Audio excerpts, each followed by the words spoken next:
Break के बाद आपका स्वागत है। हम चर्चा जारी रखेंगे, लेकिन उससे पहले जो सवाल हैं, लोगों के सवाल हैं, व्यवसायी के सवाल हैं, आम जनता के सवाल हैं, मजदूर के सवाल हैं, साथ ही साथ वहां से जुड़े हुए लोग के जो सवाल हैं, उस सवाल को जरा देख लें।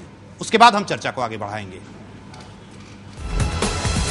रोहतास में जिला प्रशासन ने क्रशर मालिकों पर जिस तरह से कार्रवाई की, उसमें जिला प्रशासन, वन विभाग और खनन विभाग की नीति और नीयत पर सवाल खड़े हो रहे हैं। सवाल नंबर 1, जब 2003 और 2007 में विहित प्रक्रिया का पालन कर डाक बोली के जरिए 20 साल का लाइसेंस दिया गया, तो बीच में अचानक क्रशर क्यों बंद करा दिया गया? जिला प्रशासन को इसका जवाब देना चाहिए। साथ ही ये भी बताना चाहिए कि क्रशर मालिकों को जो नुकसान हुआ, उसकी भरपाई कौन करेगा?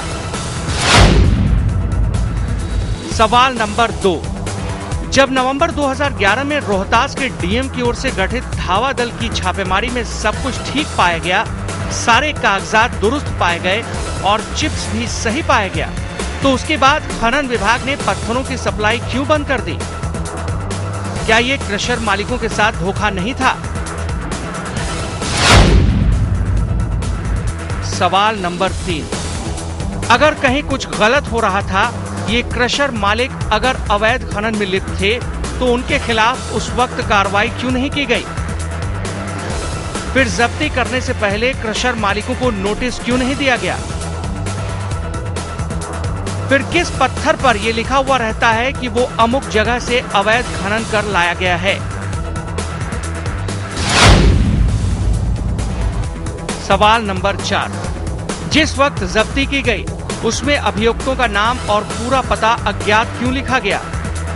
क्या जिला प्रशासन और वन विभाग को इस बात की जानकारी नहीं थी कि वे कहां जब्ती करने जा रहे हैं? अगर जानकारी नहीं थी कि कौन कौन से क्रशर मालिक कथित तौर पर कानून का उल्लंघन कर रहे हैं, तो फिर अज्ञात क्यों लिखा गया और किस आधार पर जब्ती की गई? क्या कथित अभियुक्तों का पता अज्ञात लिखने के पीछे कोई साजिश थी?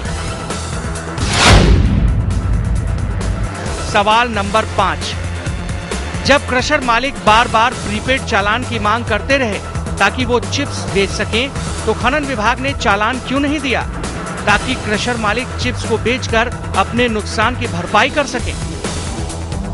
फिर क्रशर मालिक हर माह खनन विभाग को पत्थरों और चिप्स से संबंधित मासिक विवरणी दे रहे थे। ऐसे में अगर कहीं कोई अनियमितता हो रही थी, तो पहले कार्रवाई क्यों नहीं की गई? अचानक से हजारों लोगों के पेट पर लात मारने का क्या मतलब? जाहिर है कि कहीं न कहीं खनन विभाग की भूमिका भी संदेह के दायरे में है। सवाल नंबर 6, जो भी जब्ती की गई, उसकी सूची अनुज्ञप्तिधारियों को क्यों नहीं दी गई? फिर जब्ती करीब 3 लाख CFT दिखाई गई है, जबकि क्रशर मालिकों का कहना है कि करीब 15 लाख CFT चिप्स थे। ऐसे में सवाल ये उठता है कि बाकी के 12 लाख CFT चिप्स कहां गायब हो गए? क्या उसे जमीन खा गई या आसमान निगल गया? आरोप लग रहे हैं कि पैसे की बंदरबाट करने के लिए जब्ती कम दिखाई गई।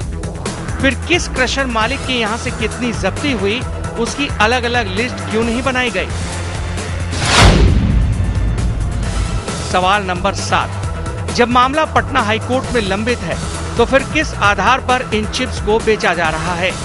क्या ये कोर्ट के आदेश का उल्लंघन नहीं है? क्या ये अदालत की अवमानना नहीं है? अगर हाँ, तो फिर इस बिक्री के जिम्मेवार लोगों के खिलाफ कार्रवाई क्यों नहीं की जा रही? ये कुछ ऐसे सवाल हैं जिसका जवाब रोहतास जिला प्रशासन, वहां के खनन विभाग और वन विभाग को देना चाहिए, ताकि दूध का दूध और पानी का पानी हो सके। Bureau report, Aryan news.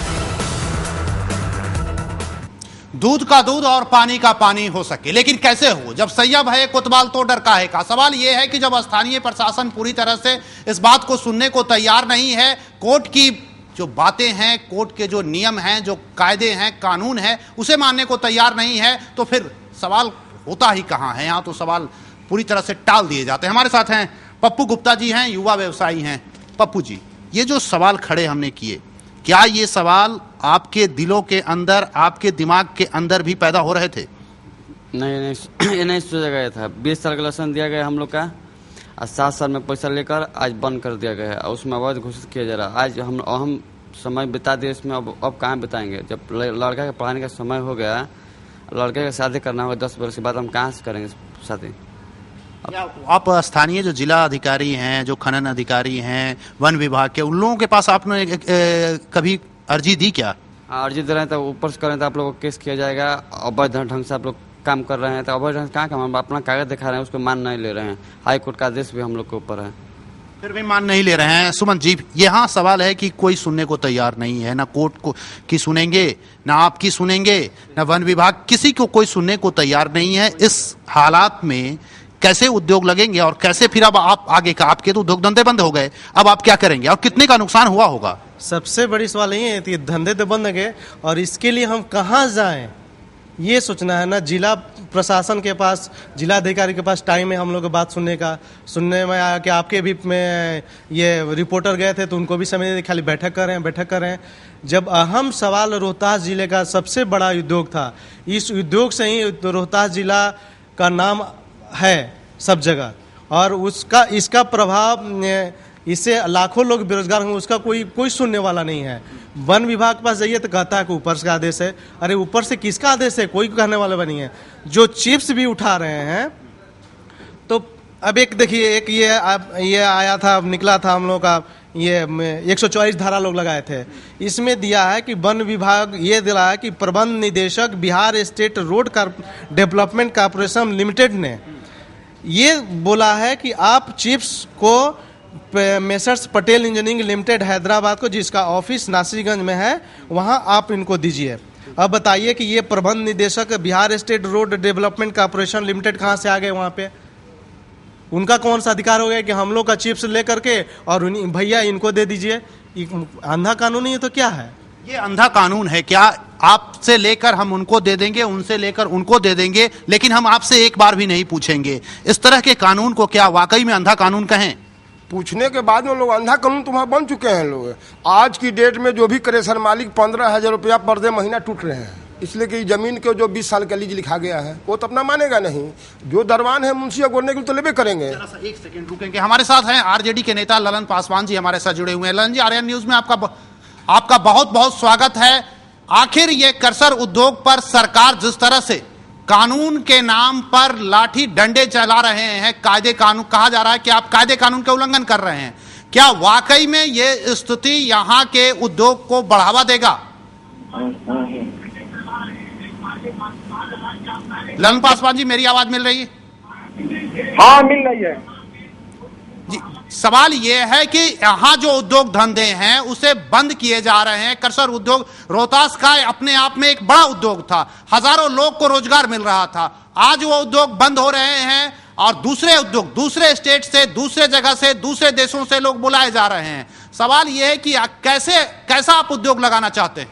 देखिए, मामला इस बात का है कि आज जो बीजेपी वाले लोग जो हाय तबाह मचाए हुए हैं, तो आप इस बात को मैं कहना चाहता हूं, जो लोग टीका लगा के बैठे हुए हैं, नीतीश कुमार जी और सुशील कुमार मोदी जी का विधानसभा में मैं एमएलए था 2009 में, आप प्रोसीडिंग उठा के देख लीजिए। ये दोनों खनन मंत्री थे उस समय, नीतीश कुमार जी, ये सुशील कुमार मोदी जी। इन्हीं का निर्णय, नीतीश कुमार का निर्णय है कि कैमूर रोहतास के उद्योग कर्मियों, व्यवसाय क्रेशर व्यवसायियों को इन्होंने, इन लोगों को पेट पर लात मारा। 1 लाख का बात नहीं है, 5 लाख मजदूरों का पेट का सवाल है, हजारों व्यवसायियों का सवाल है। यहाँ मामला इस बात का नहीं है, मामला इस बात का था कि हाई कोर्ट को, यहाँ न्यायपालिका नाम की कोई चीज नहीं, न्यायपालिका का इन्होंने तो कभी बात ही नहीं माना और कानून इन्होंने बनाया, और बालू का कानून और पत्थर उद्योग का कानून। मामला इस बात था कि पेट में माल कितना बड़ा तरीके से हमारे यहाँ आएगा, ये कन्नमार सुशील मोदी के घर कैसे पहुंचेगा। इसलिए चाडा को कैमूर में 15 एकड़ जमीन, 15 एकड़ पहाड़ अवैध तरीके से आवंटन कर दिया गया और इस आधार पर रोहतास जिले के व्यवसायियों को, पत्थर उद्योग कर्मियों को इनका 52 था उसको रद्द किया गया, ये सरकार जवाब दे। पहला सवाल हमारा है। जी चलिए, बहुत बहुत शुक्रिया हमसे बात करने के लिए। यहाँ जो स्थिति बनती जा रही है पूरी तरह से, आखिर क्या हो गया है बिहार को, एक बड़ा सवाल है। जिस तरह से विजय सिन्हा जी, ये जो स्थितियां बन रही हैं, आप लोग भी सरकार में रहे हैं, आप अच्छी तरह से जानते हैं, क्या आपको लगता है कि इस तरह से क्रशर उद्योग को डैमेज करके बिहार का विकास संभव है?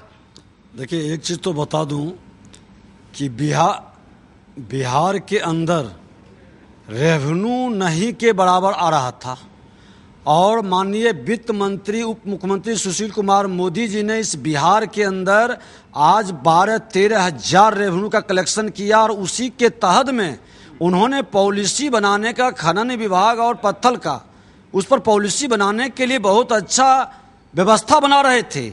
लेकिन अभी जो घटना घटी है कि पटेल इंजीनियरिंग को अवैध ढंग से इस तरह के क्रेशर वाले को क्रश करके किया जा रहा है, ये पूर्णतः गलत है।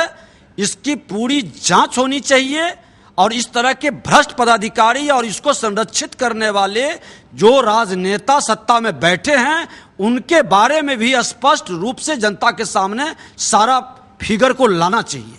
आप लोग केंद्र में जब कोलगेट घोटाला हुआ तो आप लोगों ने कहा सीबीआई जांच होनी चाहिए, यहां भी पत्थर कट घोटाला की ओर इशारा कर रहा है ये पूरी घटना कर रहा हूं। देखिए, निश्चित तौर पर जांच तो होनी चाहिए, और मैं तो कहा कि उस समय भी कर रहा हूं, आज भी कर रहा हूं, कि इस तरह से पार्टिकुलर किसी खास एक कंपनी को देने का क्या औचित्य है, और नियम से हट करके। अरे कोई पॉलिसी बनता है, ठीक है, कुछ लोग प्रभावित होते हैं, लेकिन वो बिहार के हित में हो। और एक चीज मैं बता दूं, ये बड़े कंपनी जो बिहार के अंदर आए हैं और जो इस तरह के सरकार उनकी ओर आकर्षित होते हैं, उनके सारा इंफ्रास्ट्रक्चर को देख करके, उनके सारा इंस्ट्रूमेंट को देख करके, ये कंपनी प्रधानमंत्री सड़क योजना में हम लोगों ने देखा है कि एनबीसीसी कंपनी सब आई, और ये सब फिर लोकल स्थानीय लोगों को दे देते हैं। अब ज्यादा वो प्रॉफिट कमा के चले जाते हैं, इन लोगों को बहुत नाम मात्र के प्रॉफिट मिलता है। काम तो अंतोगत्वा ये बिहार के लोग ही करते हैं। लेकिन बिहार के लोग काम करते हैं, लेकिन उन्हें मिलता क्या है? छलावा मिलता है, उनके उद्योग धंधे बंद कर दिए जाते हैं। नित्यानंद जी, ये क्या छलावा नहीं है क्या?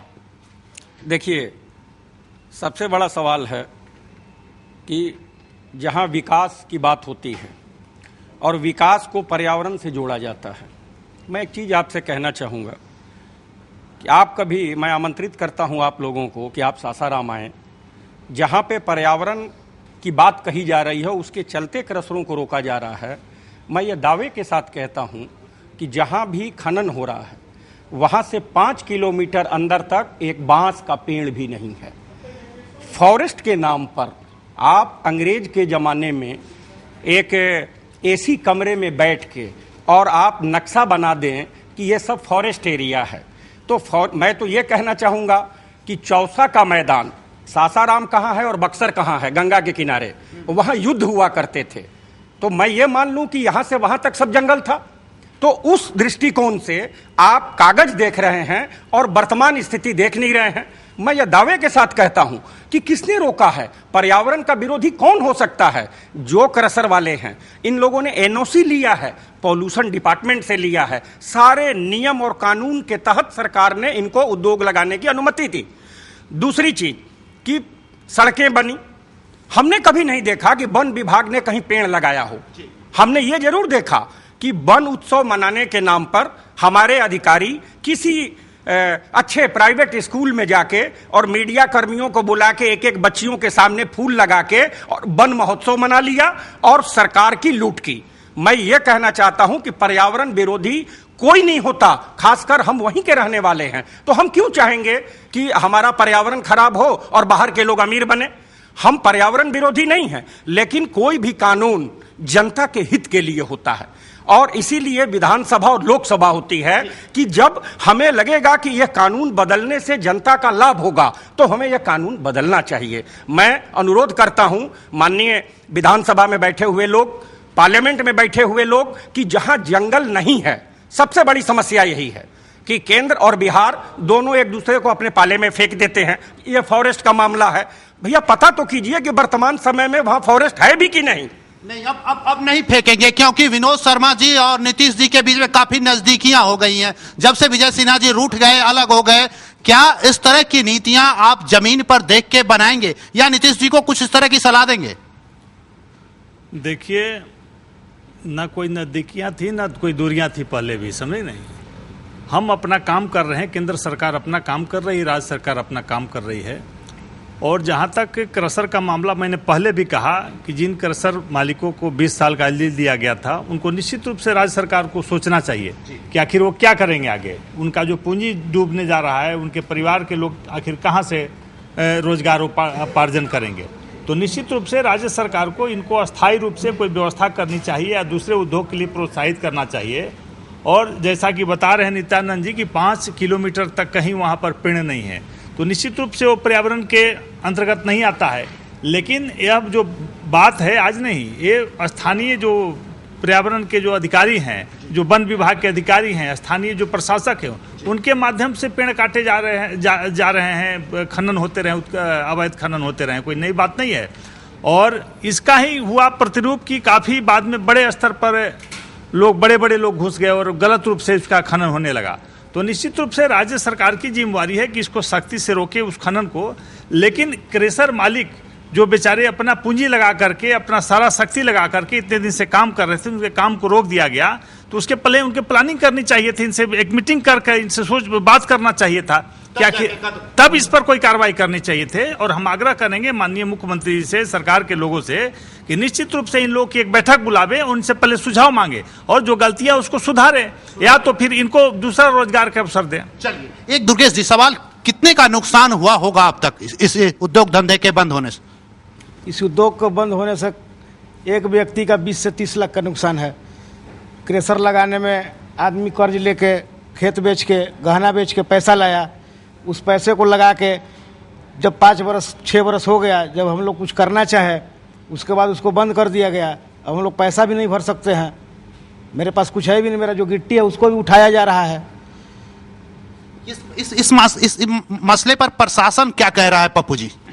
जबरदस्ती कर रहा है प्रशासन का, गिट्टी नहीं उठाया, 144,000 लगा दिया गया है। जहाँ देख रहे हैं 4 आदमी 5 आदमी के ऊपर वहाँ डंडा लाठी चल रहा है वहाँ पर, तो हम लोग क्या किया जाए? आप क्या कर सकते हैं, आम जनता क्या कर सकती है? जहां लाठी गोली की सरकार हो, वहां पर आम जनता और व्यवसाय करने वाला क्या करेगा? जरा हम ये भी देख लेते हैं कि प्रशासन इस मसले पर क्या कहता है, उसके बाद हम आपसे चर्चा करते हैं।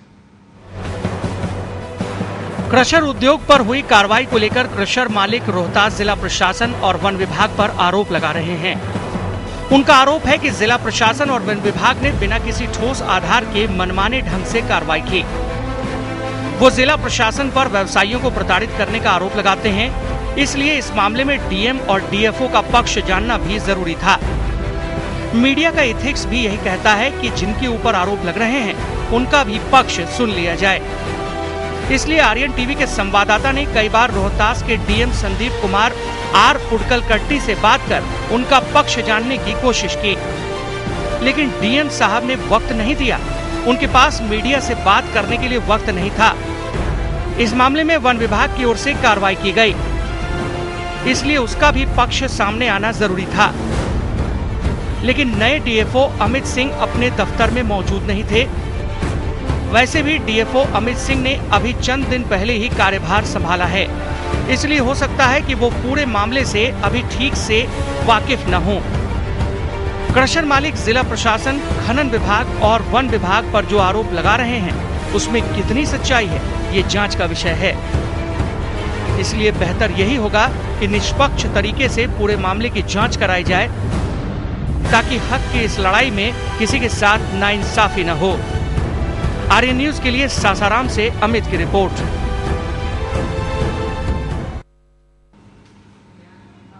चलिए, हम भी यही जानना चाहते हैं कि किसी के साथ नाइंसाफी ना हो, मेरी भी यही इच्छा है।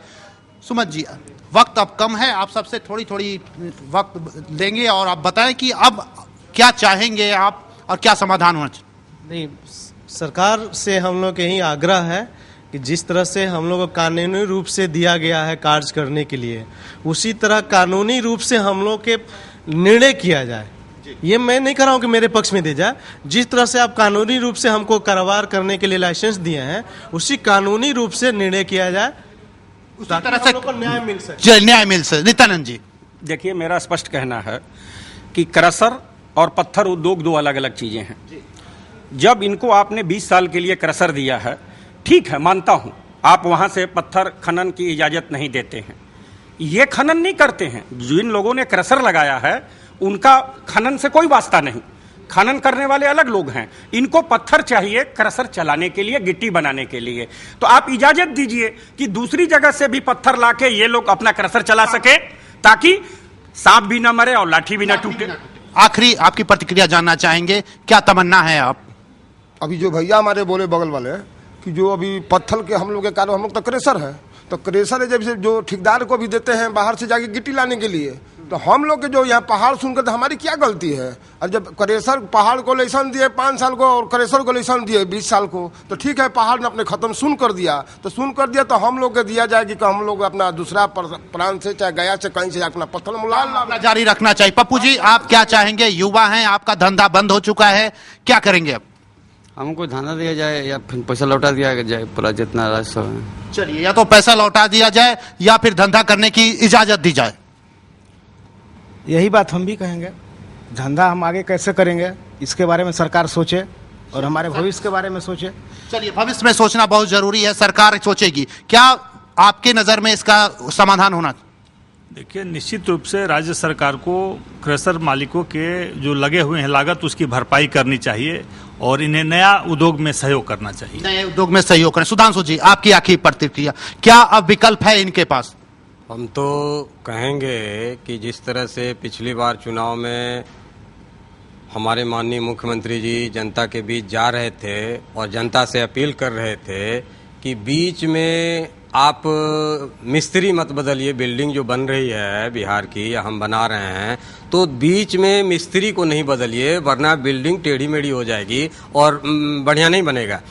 हम वही कहना चाहते हैं कि जब हमारे बिहार के नए नए उद्योगपति उद्योग लगा के आगे बढ़ना चाह रहे हैं, अपने पैरों पर खड़ा होना चाह रहे हैं, तो उसको बीच में इस तरह से डिस्टर्ब करके बिहार के उद्योग को ही नहीं, व्यवसायी को भी लंगड़ा बनाने की कोशिश न की जा रही है। क्या इसमें आपके नजर में आज आप अलग हैं, क्या सुझाव देंगे नीतीश जी को? क्योंकि आपकी बात जरूर सुनेंगे वो। देखिए, निश्चित तौर पे एक अस्थाई पॉलिसी बननी चाहिए और वो पॉलिसी हमारे बिहार के स्थानीय उद्योगपतियों को, स्थानीय क्रेशर मालिकों को और हमारे बेरोजगार नौजवानों को रोजगार सृजन में भी मददगार हो। और हम चाहेंगे कि विश्वास टूटे नहीं, जो एक विश्वास बिहार के अंदर बना है विकास का, उसकी गति को गलत लोगों के हाथ में पड़ के रोकने का प्रयास न हो। बिल्कुल, गलत हाथों के पे जाकर रोकने का प्रयास न हो, विनोद सिंह जी का कहना है। सवाल यह है कि ऐसे स्थिति में क्या जरूरत नहीं है सरकार को, खासकर वर्तमान बिहार सरकार को जरूरत है कि बिहार में एक बेहतर माहौल बने, ताकि उद्योग धंधे जो पहले से यहां लगे हुए हैं उसका और ज्यादा विकास हो सके। आप बाहर से भी पूंजीपति को लाएं, निवेश कराएं, लेकिन कम से कम यहां के जो उद्योगपति हैं, चाहे क्रशर उद्योग से जुड़े हुए लोग हैं, पत्थर उद्योग से जुड़े हुए हों, चाहे किसी भी सेक्टर से जुड़े हुए हों, उनकी कार्यशैली को बाधित न किया जाए, ताकि अगर ये लोग बाधित होंगे तो पूरी तरह से बिहार की अर्थव्यवस्था बाधित हो जाएगी। आप लोगों ने अपना कीमती वक्त दिया, इसके लिए बहुत बहुत शुक्रिया और धन्यवाद। वक्त अब इजाजत नहीं दे रहा है, हमें दीजिए इजाजत। नमस्कार।